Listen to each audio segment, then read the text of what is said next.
আমার প্রিয় প্রাণপ্রিয় শিক্ষার্থী, যাদের নিয়ে আমি সবসময় গর্ব করি এবং বিভিন্ন স্কুলে, বিভিন্ন কলেজে এবং যেখানেই যাই, বেড়াইতে যাই, সেই সকল প্রাণপ্রিয় শিক্ষার্থী যে এসএসসি পরীক্ষা দিবেন, তাদের সেই দোয়া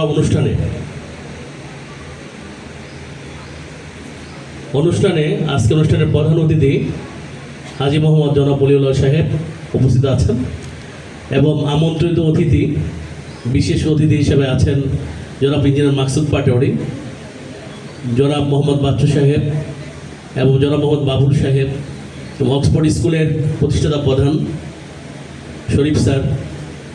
নেওয়াজিল আইডিয়াল স্কুলের প্রতিষ্ঠাতা প্রধান একটু জরুরি কাজে বাইরে গেছেন, চলে আসবেন। আমাকে বলছেন একটু জরুরি কাজে আমি বাইরে গেলাম, দুঃখ প্রকাশ করছি অনুষ্ঠানটা না থাকার জন্য, চলে আসবেন উনি। সেই সাথে আমার সহযোদ্ধা যারা আছে, প্রায় 43 জন স্টাফ আছেন আমার সাথে কাজ করেন প্রতিদিন, প্রতি মুহূর্তে, প্রতিক্ষণে, এবং দীর্ঘ এক যুগ যাবৎ যে সকল শিক্ষক শিক্ষিকারা অক্লান্ত পরিশ্রমে আজকে গ্লোরিয়াস স্কুল অ্যান্ড কলেজ, এবং আমার সামনে বসে আছেন শ্রদ্ধেয় মায়ের মতন বা বোনের মতন এসএসসি শিক্ষার্থীদের মা জননী বা অভিভাবক অভিভাবিকা, এবং সামনে আছেন নবম ও দশম শ্রেণীর শিক্ষার্থীবৃন্দ। সবাইকে আমার তরফ থেকে আন্তরিক অভিনন্দন ও শুভেচ্ছা। আজকের এই দিনে আমরা যে মেহমানদেরকে পেয়েছি, আমি প্রথমেই ধন্য, কারণ জানেন দুনিয়ার জীবনটা অনেক সংক্ষিপ্ত হয়ে আসতেছে। আমি পিছনে মেয়েদের দৃষ্টি আকর্ষণ করছি, দুনিয়ার জীবনটা অনেক সংক্ষিপ্ত হয়ে আসছে, মানুষের ধৈর্য শক্তি কমে যাচ্ছে। আমার এই প্রোগ্রামটা আমি ঘড়ি ধরেছি, 1 ঘন্টা 20 মিনিট হয়েছে, অনেক লম্বা জোড়া অনুষ্ঠান হয়নি। আল্লাহ তাআলা সময়ের মধ্যে বরকত দিয়েছে, খুব র্যাপিডলি এবং কুইকলি। আমি খুব ভয়ে ছিলাম আকাশের মেঘের যে অবস্থা, বৃষ্টি হয় কিনা, তো আল্লাহর মেহেরবানি ওইটাও হয় নাই। এবং বিশেষ করে আমার যে এসএসসি শিক্ষার্থীরা এবং নবম দশম প্রিয় শিক্ষার্থীরা এবং মেহমানরা ধৈর্য সহকারে সময় দিচ্ছে। আজকের এই অনুষ্ঠানের যে দোয়া পরিচালনা করবেন চারাবাগ মাদ্রাসার শিক্ষক, যিনি নিজ ইচ্ছায় ক্লাস 9ম শ্রেণী থেকে নিজ ইচ্ছায় মাদ্রাসায় গিয়েছেন, আমার এই অত্যন্ত কলিজার ভাই এবং আমার ছোটো ভাই, আপন ছোটো ভাই, ছাত্র জীবন থেকে ভালো স্টুডেন্ট, নিজ ইচ্ছায় 9ম থেকে সে মাদ্রাসায় চলে গিয়েছিলেন। সে মাওলানা ফেরদৌস হাসান আছেন। গত বছর ওনার যে বোর্ডে যে ওনার যে কিতাবগুলোর মধ্যে প্রত্যেকটা সাবজেক্টে স্টার মার্ক পেয়েছেন, ওনার তথ্যবাদ একটা হাততালি দেবো আমরা অনেক। সেই মাওলানাও চলে এসেছেন, যিনি দোয়া করবেন। তো এই দোয়ার আয়োজনটা মেনলি আমরা আজকে যিনি অভিভাবক অভিভাবক ওনাদের থেকেও নিতে চাই আমরা। প্রিয় শিক্ষার্থী, তোমরা কেউ বা 6 বছর, কেউ বা 10 বছর, কেউ বা আরও লম্বা সময় আমাদের মাঝে ছিল। সবাই তো কলেজের কথা বলে গিয়েছেন, বলে যাবেন, কারণ বলে যাওয়ার মধ্যে একটা জায়গা হয়েছে, একটা ভবন হয়েছে। জাহাঙ্গীরনগর মতো রেপুটেশন ইউনিভার্সিটির 5 জন টিচার কলেজটা পরিচালনা করছেন, তারাই তথ্য প্রদান করছেন। সেই মুকসেদ স্যার, যিনি উনি ইনচার্জ হিসাবে যিনি আসেন কলেজের, উনি অসুস্থ, আজকে আসতে পারেন নাই, পা কেটে গেছে ওনার, আবার জ্বর হয়েছে, উনিও দুঃখ প্রকাশ করছেন অনুষ্ঠানে থাকতে না পেরে। তো সবাই তো কলেজের কথা বলে গেছেন, কিন্তু আমি অনেক খুশি। আমার যে সামনে যে 29 জন ছেলেপেলে তারা পরীক্ষা দিবে, সবাই তো আর কলেজে ভর্তি হবে না, সবার তো রিজিক হবে না। আল্লাহ তাআলা যাকে চাই সেই কলেজে ভর্তি হবে। এটা নিয়ে সম্মানিত বিজ্ঞ যারা মেহমান, তারাও কথা বলে গেছেন। তো আমার এই প্রাণপ্রিয় শিক্ষার্থীরা পরশুদিন আমাকে কাছে গিয়েছে, স্যার আমরা একটা অনুষ্ঠান করতে চাই। তো আমি মনে করছি এই বেসটা হলো, মানে এই বেস যারা আছে তারা হইলো মানে সবচেয়ে দুর্বল একটা বেস। মানে ওরা কি প্রোগ্রাম কি সুন্দরভাবে করবে? ওরা কি আমাদেরকে মানে এটা সম্মানের জায়গায় নিয়ে যাবে? ছাত্র জীবনে কেউ একটু দুষ্ট থাকবে, কেউ মেধাবী থাকবে, কেউ চঞ্চল থাকবে, এটাই স্বাভাবিক। সবাইকে এখানে আমার প্রাণপ্রিয় যে ছেলে মেয়েগুলিকে এক জায়গায় আনা যাবে না। ওরা বলতেছে যে স্যার আমরা কলেজে আপনার মাথার উপর ফ্যান নাই, আমি স্টোনাইজ হয়ে গেলাম, এটা তো ও বোঝার কথা না। এই মেয়েটা আল্লাহ তাআলা তাকে দিচ্ছে এটার বরকতে। একটা ছেলে আমাকে বলছে, স্যার আপনার উপরে ফ্যান নাই, ফ্যানটা আমরা ঠিক করতে পাঠিয়েছিলাম। আমি দিন স্যারকে বলছি, স্যার আপনি একটু ফ্যানটা দ্রুত একটু ঠিক করে ফেলবেন। তো স্যার তো সবসময় ডিপার্টমেন্টটা দেখে, অনেক পরিশ্রম করে আমার এই দিন স্যার। আজকে যে পুরো অ্যারেঞ্জমেন্টটা সম্পূর্ণ পিছন থেকে নেতৃত্ব দিচ্ছে দিন স্যার, একটা হাততালি দেন ওর জন্য, যিনি ক্যামেরাম্যানও বটে। তো চারাবাগ গুলিরাজ দিন স্যারকে ভুলবে না। যদি সারা জীবন এখানেও থাকে তাও থাকতে পারে, যদি চলে যাও আমি হেলান ওনাকে বলবো না ইনশা আল্লাহ। কাজে ওনাকে মনে রাখবে, ব্যক্তিগতভাবে না। সে দিন স্যার আজকে ক্যামেরাম্যান, এখানে সব কষ্ট করছে, মিষ্টি টিষ্টি সব তোমরা যা দেখছো সব কষ্ট করে উনি নিয়েছে। সেই সাথে ওই একটা বাচ্চা যখন বললো যে স্যার আপনার মাথার উপর ফ্যান নেই, আর আমি এই দিনটাই তো চাইছিলাম তাদের থেকে, আমি তো এই আদর্শটাই খুঁজছিলাম তাদের থেকে, আমি তো নৈতিকতাই খুঁজছিলাম তাদের থেকে, যে আমাদের বাচ্চাগুলির নৈতিকতাও হবে, আদর্শ হবে, আর কোনো চাওয়া নেই তাদের কাছ থেকে। পড়াশোনা একটা রেজাল্ট, এটা ডে বাই ডে এটা বিল্ড আপ হয়, কাউর ভালো হয় কাউর খারাপ হয়। কিন্তু ওই ছেলেটা যখন আমি বললাম আরে এটা কীভাবে সম্ভব, ওই বাচ্চাটা আমার মাথার উপর ফ্যান নাই, আমরা তো এরকম সন্তানই চাই যে সন্তানরা মা বাবার প্রতি খেয়াল রাখবে। এভাবে দোয়া করি যে তার এই কথাটা শুনে কই স্যার আপনি এখানে টেবিল নাই, আমরা একটা টেবিল দিতে চাই। আমি বলছি বাবা মা বাবার প্রেশার ক্রিয়েট করো না প্লিজ, প্লিজ মা বাবাকে প্রেশার ক্রিয়েট করো না। মা বাবার হলো আপন জন ওইখানে, আর শিক্ষক শিক্ষার্থীদের কোনো কষ্ট দিও না। দুইটা জায়গায় ঠিক থাকো, অন্তত মা বাবা, শিক্ষক শিক্ষার প্রতিবেশী। নবী সাল্লাল্লাহু আলাইহি ওয়াসাল্লাম বলেন, কইয়া রাসূলুল্লাহ অমুক মহিলা অনেক নামাজ কালাম পড়ে কিন্তু প্রতিবেশীকে কষ্ট দেয়, তো জাহান্নামী।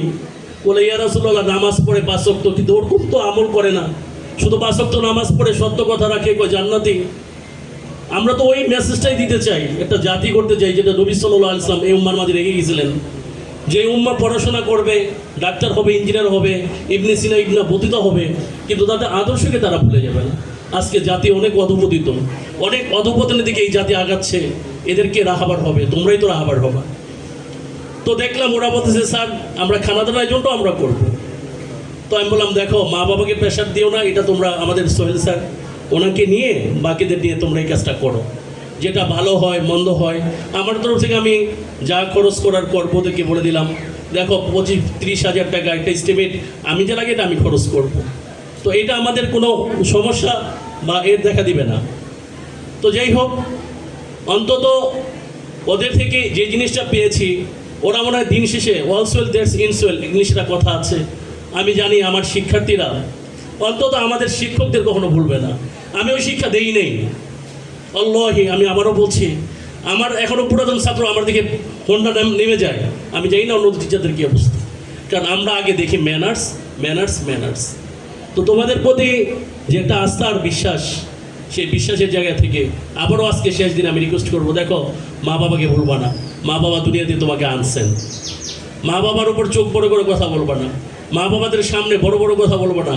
হযরত আবু বকর সিদ্দিক রাদিয়াল্লাহু তাআলা হুজুর সাল্লাল্লাহু আলাইহি সাল্লাম যাইতেছিলেন, তো এক সাহাবা কথা বলতেছিলেন, হুজুর সাল্লাল্লাহু আলাইহি সাল্লাম বলছে ভাই বড়দের সামনে কথা বইলো না, বড়দের সামনে হাইটো না, এটা আদবের খেলা, বড়দের সামনে যেমনি সামনে চইলো না। অথচ ওখানে আবু বকর সিদ্দিক রাদিয়াল্লাহু ছিলেন, ইসলাম সবসময় বড়দেরকে প্রমোট করে, ছোটদেরকে স্নেহ করে, আলেমদের তাজিম করে। নবী সাল্লাল্লাহু আলাইহি সাল্লাম বলেন যে আমাদের বড়দের সম্মান করে না, ছোটদের স্নেহ করে না, আলেমদের তাজিম করে না, সে আমার উম্মতের আওতাভুক্ত নয়। আজকে দুর্ভাগ্যের যে বিষয়, শরীফ স্যার কিছু আগে একটা কথা বক্তব্য দিয়ে গেছেন, যেটাকে অ্যাড্রেস করে আমি বলছি। উনি বলতেছে জাতিদের মধ্যে বেয়াদব তৈরি হইতেছে, কেন আজকে আমরা এগুলি দেখতে পাচ্ছি? আজকে মেট্রো রেলে যান, বিভিন্ন স্টেশনে যান, বয়স্ক মা বোনরা দাঁড়ায় আছে, ইয়াং ইয়াং ছেলে পেলে যাদের হাতে হাঁটুতে এখনো শক্তি আছে, তারা চেয়ার ছাড়তেছে। এটা ওদের দোষ না, আমি ওদের দোষ দেইও না, কারণ তাদেরকে সুশিক্ষা দেওয়া হয় না, কুশিক্ষা দেওয়া হচ্ছে। আজকে বিভিন্ন স্কুলে এসএসসি বিদায় অনুষ্ঠান নাচ গান হচ্ছে, বিজাতির কালচারকে আনা হচ্ছে। হিন্দি আমি ফেসবুকে কয়েকদিন আগে দেখেছি, স্যারও নাচতেছে, ছেলেমেয়েও আসতেছে, এবং ফেসবুকে এটা ব্যাপক ভাইরাল হয়েছে। কোন জাতিকে আমরা কুশিক্ষা দিয়ে নিয়ে যাচ্ছি? কখনো এই দ্বারা কখনো সুজাতি তৈরি হবে না। সু মানে ভালো, কু মানে খারাপ। তো যারা আবার বিশ্বাস করে, তোমরা যদি মা বাবাকে, নবী সাল্লাল্লাহু আলাইহি ওয়াসাল্লাম বলেন মা বাবার দোয়া নবীদের দোয়ার মতো কবুল, তোমার কারোর কাছে যাওয়া লাগবে না। মা বাবার মায়ের চেহারার দিকে তাকিয়ে থাকো, নবী সাল্লাল্লাহু আলাইহি ওয়াসাল্লাম বলেন মায়ের চেহারার দিকে যদি তাকিয়ে থাকে কেউ, বলে এর জন্য হজ করে যেই নেকি আল্লাহ তাআলা ওই নেকি দান করবেন। সুবহানাল্লাহ। তোমার হজের জন্য তো ফরজের সাথে তুমি হজে যাবা, নফলেরও তো তোমার যাওয়া দরকার নেই, তোমার ক্যাপাবিলিটি নাই। তো এই জন্য আমরা আশা করব, হাত জোর বিনয় করজোর করে বলছি, মা বাবাকে কখনো বলবো না তোমরা, ইনশাআল্লাহ এই মেসেজ আমরা সবসময় দিচ্ছি। দ্বিতীয় নম্বর, প্রিয় শিক্ষার্থীরা, সবার উদ্দেশ্যে বলছি, তোমরা কি কখনো খেয়াল করেছো একজন টিচার যখন ক্লাসে যায় তখন সে দাঁড়িয়ে ক্লাস নেয় আর তোমরা বসে থাকো, তোমাদেরকে সম্মান দেওয়া হয়, বলে বসো বসো বসো। তুমি তোমার বাড়িতে যদি কোনো মেহমান যায় তখন তুমি কি করো? মেহমানকে বসতে দাও। কেন বসতে দাও? সম্মান করো। সে একজন বয়স্ক হোক, ছোট হোক, মেহমান আসে, চেয়ারটা ছেড়ে দাও, সবচেয়ে ভালো জায়গাটা দাও। তোমার টিচার যখন একটা বোর্ড নিয়ে ওখানে যায়, একটা মার্কার পেন নিয়ে যায়, তার তো কোনো অবস্থার পরিবর্তন হয় না। শিক্ষক শিক্ষকই থাকে, তুমি ডাক্তার হও, তুমি ইঞ্জিনিয়ার হও, তুমি বড় ব্যবসায়ী হয়ে যাচ্ছ, কিন্তু শিক্ষক সেই বোর্ডের সামনে শিক্ষকই রয়ে গেছে। উনি তোমাকে সম্মান দিয়ে কথা বলে। একদম প্লে থেকে দশম শ্রেণী পর্যন্ত তোমরা কি কখনো খেয়াল করছো শিক্ষকরা তোমাদেরকে বসায় বসায় ক্লাস নেয় আর শিক্ষক দাঁড়িয়ে দাঁড়িয়ে ক্লাস নেয়? এটা শিক্ষক সম্মান করে। তোমার কাজ কি এই 10 বছর পর বাকি জীবন তাদেরকে সম্মান করা। মনে রাখবা, শিক্ষকরা কখনো বাচ্চা নয়, বাচ্চা বানানোর কারিগর। শিক্ষকরা ডাক্তার না, ডাক্তার বানানোর কারিগর। শিক্ষকরা ইঞ্জিনিয়ার না, ইঞ্জিনিয়ার বানানোর কারিগর। শিক্ষকরা পাইলট না, পাইলট বানানোর কারিগর। শিক্ষকরা লিডার না, লিডার বানানোর কারিগর। সুতরাং যে মেট করে তার দামই বেশি থাকে, সবসময় মনে রাখবা, ওই দিনটা ভুলবা না। সুতরাং শিক্ষক তোমাকে সম্মান দিয়েছে, এখন তোমরা শিক্ষককে সম্মান দিবা। কিভাবে? আদর্শ মানুষ হয়ে। এরকম না অনেক বড় পোস্ট নিলা আর আমরা যদি শুনি চুরি করতেছো তুমি, সচিব, আমলা, এরকম বিভিন্ন জায়গায় শিক্ষিত একটা সচিব নাম, বিসিএস ক্যাডার, কিন্তু সবচেয়ে বড় চোর হিসাবে সবাই না, এর মধ্যে তো ভালো লোক আছে, কিন্তু কিছু লোক কি করতেছে? এর মধ্যে চুরি করতেছে। কারণ কি? সে আদর্শ মানুষ হইতে পারে নাই, সে শিক্ষা অর্জন করছে, সুশিক্ষা অর্জন করে নাই। সে আদর্শ না, আদর্শ মানুষ মানুষ হয়েছে, আদর্শ মানুষে পরিণত হইতে পারে নাই, সে সুশিক্ষা অর্জন করতে পারে নাই। এই জন্য তোমাদের কাছে অনুরোধ থাকবে, এই বাদশা বানানোর কারিগর তোমার এখানে যদি কলেজে পড়া রিজিক থাকে আলহামদুলিল্লাহ, যদি পড়া রিজিক না থাকে আমি ওয়ান রিকোয়েস্ট করবো যেন বলতে পারে এগুলো হেলাল স্যারের ছাত্র, এগুলো আমাদের স্যারদের ছাত্র, আমাদের শিক্ষক শিক্ষকের সহযোগিতাদের ছাত্র। আমরা যেন শুনি তোমাদের আদব কায়দা, ওই দিনটাই আমরা হ্যাপি হব, ওই দিনটাই আমরা খুশি হব। তৃতীয় যে কাজটা করবো, প্রতিবেশী এবং সহপাঠী। ওই যে কিছু আগে বললাম, প্রতিবেশীকে কষ্ট দিবা না। ভালো মানুষ হইতে হইলে প্রতিবেশীর সাথে লেনদেন, আচার আচরণ, এটা সবসময় ভালো রাখবা। তোমাদের মধ্যে দু একজন অনেক সময় অন্যায় করছে, আমরা এগুলি স্কিপ করে গেছি। আমি স্যার থেকে বলছি, স্যার বাদ দেন না, বাদ দেন স্যার, ওরা ছোটো মানুষ বোঝে না। মা বাবার থেকেও বেশি করে আমাদের শিক্ষক শিক্ষিকারা তোমাদের প্রতি অনেক ধৈর্য দান করছে। স্পেশালি আমাদের সোহেল স্যারের কথা না বললেই নয়, অনেক কষ্ট করছে স্যার। এইটার প্রতিদান তুমি কখনো দিতে পারবে না। অনেক কষ্ট করছে স্যার, দফায় দফায় তোমাদেরকে ফোন করে বিরক্ত করে নাই। একটা দিন বুঝবা যে স্যার কি পরিমাণ কষ্ট করছে। তো স্যারের জন্য তোমরা সবসময় দোয়া করবা, স্যারের কথা শুনবা, স্যারের সাথে পরামর্শ করবা।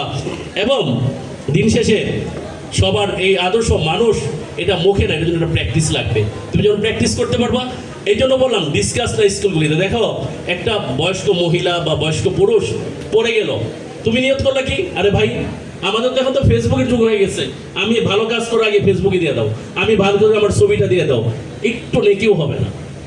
যদি ফেসবুকের আশায় মিডিয়ার মধ্যে দাও, কোনো নেকি হবে না। সামাজিক প্রয়োজনে মিডিয়ার কাজ করবে, তুমি তোমার কাজ করবা, আল্লাহ তাআলা এটা নিষ্পুত্রতা প্রচার করে দিবে। যেমন শায়েখ আহমদুল্লাহ, উনি আজকে পুরো আলেম সমাজের আইডল। শায়েখ আহমদুল্লাহ কাজ করে যাচ্ছেন সমাজের মিডিয়া সপ্তাহের দিকে, এবং স্বয়ং প্রধানমন্ত্রী আমাদের তারেক জিয়া অনেকে জাকাতের ব্যাপার ডেকেছেন, সম্মানিত করেছেন। তারেক জিয়া সাহেব, জনাব তারেক জিয়া সাহেব, আমাদের মাননীয় প্রধানমন্ত্রী, উনি অনেকে সম্মানিত করেছেন। তো এই জন্য তুমি যখন দেখলা ওই বৃদ্ধ লোক পড়ে গেছে, তুমি যখন এটা তুলতে যাবা, অথচ তোমার একজন সহপাঠী বা আরেকজন যদি এটা তুলে নেয়, ওই লাঠিটা তুলে দেয়, বলে তুমি যে নিয়ত করলা, এর দ্বারা আল্লাহ তাআলা 10 বছর এতেকাফ করার নেকি দান করবেন, সুবহানাল্লাহ। আর তুমি কোনো মুসলমানের একটা যদি প্রয়োজন পুরা করো, আল্লাহ তাআলা তোমার 73টা হাজত পূরণ করবে ইনশাআল্লাহ। চলার পথে অনেক সময় রাগ করেছি। আমাদের মুফতি তকি ওসমানী দামাত বরকত পাকিস্তানের জাস্টিস এবং আলেম বলছেন, রাগ অবস্থায় শাসন করা হারাম, রাগ অবস্থায় শাসন করা হারাম। ওস্তাদের রাগ অবস্থায় শাসন করা যাবে না। ইদানিং আমরা দেখতে পাচ্ছি হুজুররা খুব পিটায়, স্কুলের স্যাররাও পিটায়। কারণ কি? রাগ উঠছে না, রাগ অবস্থায় শাসন করা হারাম। এটা ফতোয়া দিচ্ছেন মুফতি তকি ওসমানী। কেন তাকে রাগ করবেন, কেন শাসন করবেন, কতটুকু করলে সে সংশোধন হবে, এটা হলো শাসনের নিয়ম। আমরা ওই যে দিন শেষে দিন মানতেছি না, এই জন্য আমরা কাউকে সম্মান করতে পারছি না। তো এই চলার পথে আমি অনেক সময় রাগে, আমি আমার কথা বলছি, স্পেশালি আমি রাগে অনেক সময় তোমাদের সাথে মিসবিহেভ করছি, আমি এটা করছ না কেন, এটা করছ না কেন, এই যে রাগ অবস্থায় করছি আমি তোমাদের ক্ষমা চাচ্ছি, তোমরা আমাকে মাফ করে দিবা। এবং আমাদের যারা শিক্ষক শিক্ষিকা আছে তারাও এরকম রাগ করছে আমি জানি, আরও বেশি করছে তাদেরকেও তোমরা মাফ করে দিবা এবং তাদের থেকে মাপ চেয়ে নিবা, দুইটা কাজই করবা। এবং মা বাবার থেকে মাপ চেয়ে নিবা এবং মা বাবার থেকে দোয়া নিবা। বিশ্বাস করো, কোনো পীর সাহেবের কাছে যাওয়া দরকার নেই, খালি একটু মায়ের কথা শোনো। কষ্ট অনেক আমি জানি, আমরা তো মানিয়ে থাকি, এটা কষ্ট। মা শাসন করে আদর করে মন মতো হয় না। আমি তো আমার মায়ের সাথে থাকি, কখনো বলবো না আমার সাথে আমার মা থাকে, এই ভুল ল্যাঙ্গুয়েজটা কখনো ইউজ করবা না। তুমি আগে না তোমার মা আগে, এক্সকিউজ মি, তুমি আগে না তোমার মা আগে, তুমি আগে না তোমার বাবা আগে, তাহলে কেন বলছো আমার সাথে আমার বাবা থাকে? এনাদেরকে এভাবে ইগনোর করবে না, ছোট করবে না, বলবা আমি আমার মায়ের সাথে থাকি। বিশেষ করে ছেলেরা, আমি আমার মায়ের সাথে থাকি স্যার। আমরা যেন এটা শুনি, আমাকে দু একজন বলছেন স্যার আপনি কার সাথে থাকেন, কীভাবে লিড করেন? আমি আমার মায়ের সাথে থাকি এবং ওইখানে আপনার মায়ের সাথে আমরা একসাথে থাকার সবাইকে আল্লাহ তাআলা আমাদেরকে করে দিয়েছে, আলহামদুলিল্লাহ। তো এই জন্য ওই মা বাবার প্রতি তোমরা দৃষ্টি রাখবা, আশা রাখি। ভালো চাকরি পেয়ে বউর কথা শুই না বায়াসড হয়ে প্লিজ এই কাজ করো না। মায়ের ওই দিন স্ট্রোক 3 বার করবে যেদিন দেখবে আমার ছেলে আমার থেকে হাতছাড়া হয়ে যাচ্ছে। তো এই জন্য মায়ের দোয়া নিবা, মায়ের খেদমত করবা, বাবার দোয়া নিবা। নবী সাল্লাল্লাহু আলাইহি ওয়াসাল্লাম বলেন বাবা হলো বাবা কি জান্নাতের একটা দরজা। বাবাকে ইগনোর করবা না, বলবা না বাবা বেশি বোঝে, মা বেশি বোঝে। আমরা তো এই যুগের ছেলেবেলে আমরা বলি মা বাবা কিচ্ছু বোঝে না। তোমাকে কিচ্ছু বোঝা ছাড়া এত বড় করছে, তোমাকে বানাইলই মা বাবা, আর তুমি বলতেছো মা বাবা কিছু বোঝে না। উল্টা হয়ে গেল না, বানানোওয়ালারা তুমি কি বললা, সে কিছু বোঝে না। সর্বোপরি আমি আবারও ক্ষমা চেয়ে নিচ্ছি আমাদের সম্মানিত যারা অভিভাবক বিন্দু আছেন, আমাদের কোনো ব্যাপারে প্লিজ মনে কষ্ট আইনেন না। চলতে ফিরে আমরাও মানুষ, শিক্ষক হইলেও আমরা তো মানুষের বাইরে না। প্লিজ যেভাবে খোঁজটা নেওয়া দরকার ছিল, আমি যেহেতু প্রতিষ্ঠা প্রধান, আমি মাপ চেয়ে নিচ্ছি, আমাকে মাফ করে দিবেন। কোনো হক রাখেন না আমার প্রতি, টাকা পয়সা দিচ্ছেন, সম্পূর্ণ হক অনেক সময় আদায় করতে পারি নাই। আমি এটা দৃঢ়ভাবে আশা করি তোমরাও হকটা ছেড়ে দাও প্লিজ। যে একটা বেতন তো নিয়েছি, হয়তো অনুযায়ী হক আদায় করতে পারি নাই, তোমরা মাফ করে দিও আমাকে। তো অভিভাবক যারা আছেন তারাও মাফ করে দিবেন এবং আশা করি তোমরা একটা ভালো ফলাফল করো, চিন্তা ভাবনা করো, আগে পরীক্ষায় পাশ করো, এই আশা বলেই আমি আমার বক্তব্য শেষ করছি। এবং সম্মানিত যারা অতিথিবৃন্দ আসছেন কষ্ট করে, আপনাদের প্রতি অনেক কৃতজ্ঞতা এবং আমাদের ছেলে মেয়ের জন্য তোমরাও দোয়া করবা। আমার মেয়েটা হিফজ কমপ্লিট করছে আলহামদুলিল্লাহ, ছেলেটাকে হিফজ দিয়েছি। তোমরা আমাদের সন্তানের জন্য দোয়া করবা, অভিভাবকরা দোয়া করবেন, সম্মানিত অভিভাবকরা দোয়া করবেন। আমাদের শিক্ষকের ছেলেমেয়েরা যেন মানুষ হয়, যাতে এমন দিনটা না হয় যে পড়াশোনা কম করুক। আমি সবসময় আমার ছেলে মেয়েকে বলছি, ওরাও আমার সাথে দুষ্টামি করে, পড়াশোনা কম করলে হবে বাবা বলছেন, এখনও বলি পড়াশোনা কম করো। জৈনিক বুজুর্গের ওই কথা বলতে হয়। আমি আদব শিখছি 30 বছর, এলএম শিখছি 20 বছর। আমি আদব শিখছি 30 বছর, এলএম শিখছি 20 বছর। আজকে তোমরা ফেসবুকে কত এলএম শিখতেছ, কিন্তু মূল জায়গাটা হারাই ফেলতেছ। ভাই বড়দের জন্য জায়গাটা ছেড়ে দাও, চেয়ারটা ছেড়ে দাও, কার জন্য অপেক্ষা করলা, রাস্তা ছেড়ে দাও, এগুলি প্র্যাকটিস করো। আমরাও করি, আমাদের শিক্ষকদেরও একই কথা বলবো, আমরা শিক্ষার মধ্যেই থাকবো। এরকম না তোমাদেরকে শিখাচ্ছি, তোমাদেরকে করতেছি। এবং তোমরা যে আজকে শিক্ষার্থীরা চমৎকার আয়োজন করছো, এই জন্য তোমাদেরকে ধন্যবাদ জানাই। এবং যে সকল মার জননী যারা টাকা পয়সা দিয়ে এবং এ পর্যন্ত এনেছেন, আজকে তাদের থেকে মাপ চেয়ে নিবা, মা আপনি মাফ করে দেন। এই বলে আমাদের সামনে আমার একজন প্রিয় মানুষ এবং সাংবাদিক মিডিয়া কর্মী শফিক ভাই, আমি দাওয়াত না দিলেও চলে আসছেন, প্রত্যেকটা অনুষ্ঠানে কভারেজ করেন এবং আসলে অনেক জনপ্রিয় একজন মানুষ, সবাই অনেকে মহব্বত করে। ভাইয়ের প্রতি কৃতজ্ঞতা এবং ওনাকেও বলবো এবং আপনারা সবাই মাফ করে দিবেন। সবাই ভালো থাকবেন, সুস্থ থাকবেন। আর তোমাদের পরীক্ষা কিন্তু এখনই শেষ না, তুমি যেদিন শেষ পরীক্ষা দিবা ওই দিন পর্যন্ত তোমাদের সাথে আমাদের যোগাযোগ থাকবে।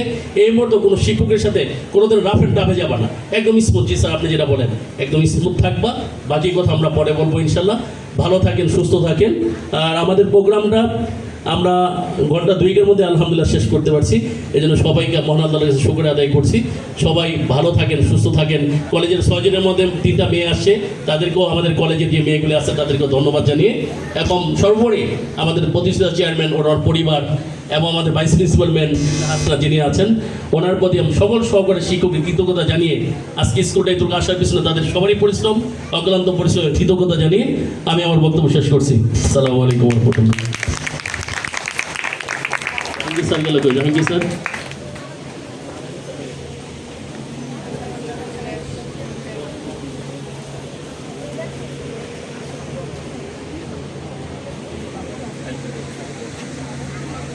আচ্ছা, আমাদের এখন দোয়া হবে। এর আগে আমরা একটু ফাইলগুলি জাহাঙ্গীর স্যার নাম বলে দিলে আমার মনে হয় ফাইলগুলি